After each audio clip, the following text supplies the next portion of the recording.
Assalamualaikum warahmatullahi wabarakatuh. Waalaikumsalam warahmatullahi wabarakatuh.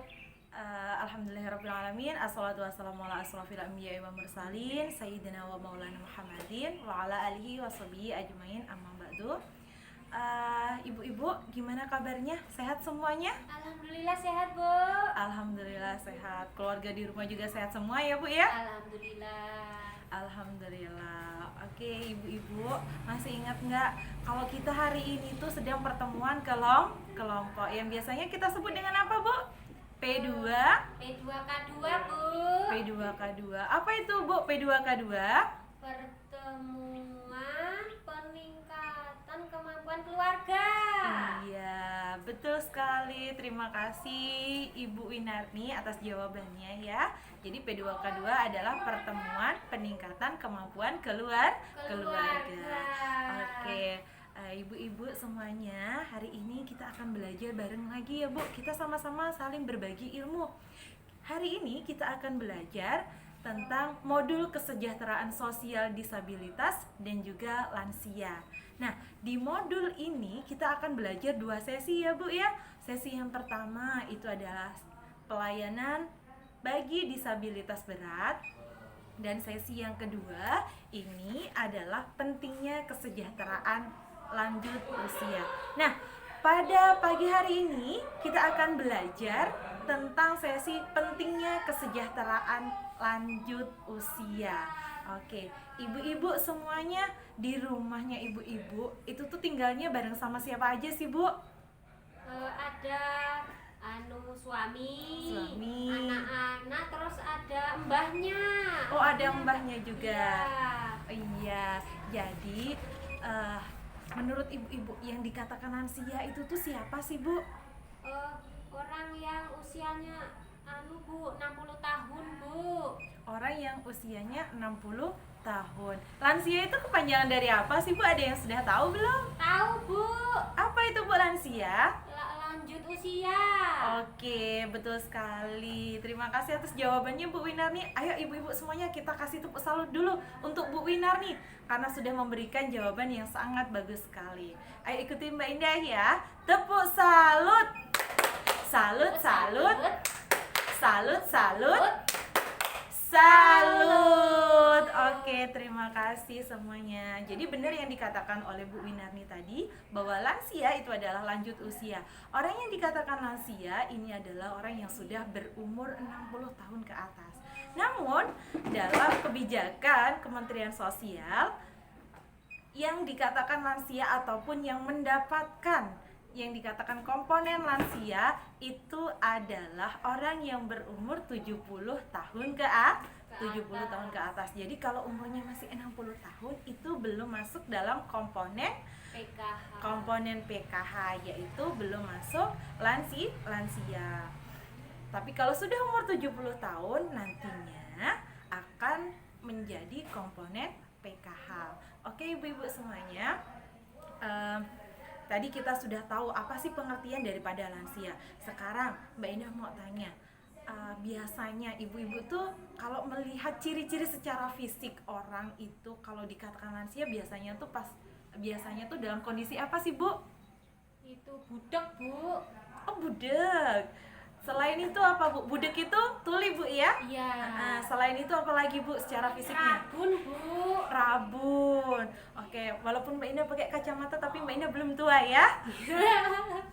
Iya. Kemudian tuli, kemudian rabun. Selain itu apa lagi, Bu? Sering itu, Bu, gangguan pencernaan, sering sakit perut. Sering sakit perut. Terus sering pegel-pegel itu loh, Bu. Oh, sering pegelinu ya, Bu ya? Iya. Oke, terima kasih atas jawabannya ya, Bu ya. Oke, benar sekali yang disebutkan oleh ibu-ibu semuanya tadi bahwa biasanya lansia itu mengalami perubahan secara fisiknya. Yang bisa kita lihat biasanya adalah seperti yang tadi dikatakan. Apa, Ibu, tadi yang dikatakan? Itu, Bu, tuli. Iya, biasanya pendengarannya ini sudah mulai berkurang. Baiklah, hari ini kita akan bahas apa saja sih kondisi dan permasalahan yang dialami oleh lanjut usia. Yang pertama, secara fisiknya, perubahan fungsi organ tubuh yang menyebabkannya terjadi adalah Satu, biasanya lansia ini mengalami perubahan suhu tubuh. Perubahan suhu tubuh itu menyebabkan kulit kering ataupun keriput. Jadi biasanya kalau kita masih muda, kulitnya masih kenceng-kenceng Bu ya. Tapi kalau biasanya kita sudah mulai tua, kita tidak bisa lagi bisa membohongi. Biasanya kulit kita akan menjadi keriput. Kemudian kondisi yang selanjutnya yang biasanya dialami oleh lansia adalah gangguan gerakan akibat radang sendi ataupun tulang rapuh. Jadi kalau sudah mulai tua, biasanya yang dirasakan itu mulai apa Bu? Pegel-pegel Bu. Iya, mulai pegel-pegel badan itu. Kalau misalnya untuk berjalan sedikit saja, biasanya sudah merasakan lelah. Kemudian apa sih kondisi yang bisa dilihat lagi kalau yang terjadi pada lansia itu adalah gangguan panca indera. Ada yang sudah tahu apa itu panca indera? Itu Bu tadi yang itu tuli itu tadi Bu, kan telinga. Oh iya benar. Jadi panca indera itu biasanya meliputi apa saja Bu? Mata, kemudian hidung, kemudian apa lagi? telinga. Selain itu apa lagi Bu? Sudah Bu, taunya itu aja Bu. Tahunya cuma itu saja ya. Namanya panca indera berarti ada 5. Apa saja sih panca indera itu? Yaitu penglihatan. Kemudian penglihatan berarti sudah mulai rabun. Kemudian penciuman biasanya berkaitan dengan hidung berarti ya. Berarti kalau sudah tua itu biasanya mengalami penurunan ketika misalnya ibu-ibunya masak lupa nggak dimatiin ya. Kalau mbah-mbahnya jangan disalahkan Bu ya, karena sudah mengalami penurunan indera penciuman. Kemudian indera pendengaran. Nah, yang dikatakan ibunya tadi agak-agak kalau diajak ngomong kurang nyambung alias tuli. Biasanya itu yang sering dirasakan ketika kita tinggal bersama dengan lansia. Biasanya kita ngomongnya udah panjang lebar ya Bu ya, tapi ternyata mbah-mbah yang kita ajak omong itu ternyata tidak nyambung. Kenapa? Karena itu tadi sudah mengalami penurunan fungsi daripada sistem pendengaran. Kemudian ada indera pengecap. Biasanya kalau kalau lansia ini biasanya kalau makan ini sudah mulai merasa ada gangguan juga. Sayurnya sudah pas rasanya, tetapi biasanya karena sudah mengalami penurunan fungsi inderanya, biasanya nanti lansia akan mengatakan masakannya nggak enak. Jangan tersinggung ya Bu ya, namanya juga lansia. Kemudian kondisi dan permasalahan apalagi yang dirasakan oleh lansia biasanya adalah gangguan saluran kencing. Nah, biasanya kencingnya tidak terkontrol. Nah, kalau kita biasanya kalau yang lansianya udah benar-benar umurnya 70 tahun ke atas, 80, biasanya sudah tidak bisa lagi menahan kencing. Jadi biasanya ngompol ya Bu ya. Nah, jangan dimarahin juga ya Bu ya. Kita harus lebih sabar menghadapi lansia. Kenapa? Karena lansia ini adalah potret kita di kehidupan yang akan datang. Kemudian apa lagi Bu? Gangguan apa lagi? Gigi mulai goyah ataupun tanggal sehingga menyebabkan sulit mengunyah dan mempengaruhi pencernaan. Jadi kalau lansia itu biasanya makanannya kalau ibu-ibu di rumah masaknya harus lebih lembek atau keras Bu? Kalau lembek Bu. Kenapa Bu? Nggak tahu, katanya kalau itu atos katanya. Atos ataupun keras ya? Iya, benar sekali. Kalau lansia karena itu tadi ya Bu, karena sudah turun fungsi inderanya dan lain sebagainya, organ tubuhnya tuh fungsinya sudah mulai berkurang. Jadi kalau kita memasakkan untuk lansia, ini usahakan teksturnya lebih lembut. Kenapa? Agar lebih mudah dalam mencernanya sehingga tidak terganggu sistem pencernaannya.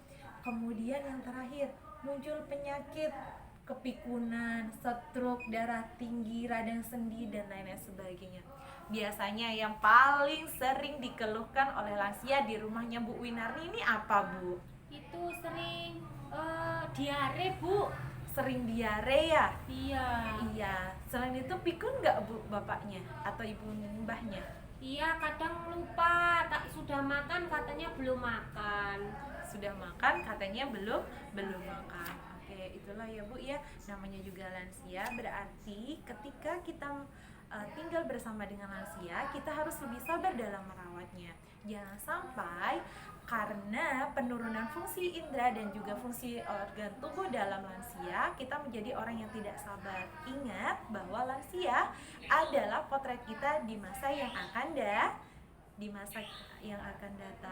Oke, ibu-ibu semuanya, mungkin cuma ini yang bisa Mbak Indah sampaikan, bahwa kita hari ini belajar tentang kondisi dan permasalahan lanjut usia. Ketika nanti ibu-ibunya pulang dari sini, tolong diterapkan ketika nanti berperilaku ataupun misal kita mau masakkan lansia, jangan lagi nasinya yang gak keras, tapi lebih di teksturnya itu dibuat yang lembut. Kenapa? Biar tidak mengganggu pencernaan daripada lansia. Oke, ibu-ibu semuanya, sebelum kita akhiri, mungkin ada yang ingin ditanyakan ibu-ibu? Sudah paham Bu. Sudah paham ya ibu-ibu semuanya ya? Paham Bu. Alhamdulillah kalau sudah paham. Oke, saya ucapkan terima kasih banyak atas kehadirannya hari ini. Tetapi sebelum kita selesai dari sini, coba kita tepuk semangat ya Bu ya, biar kita pulang dari sini juga lebih semangat dalam mengurus lansia. Ayo ikuti gerakan Mbak Indah ya. Iya, Tepuk Bu. semangat. Semangat.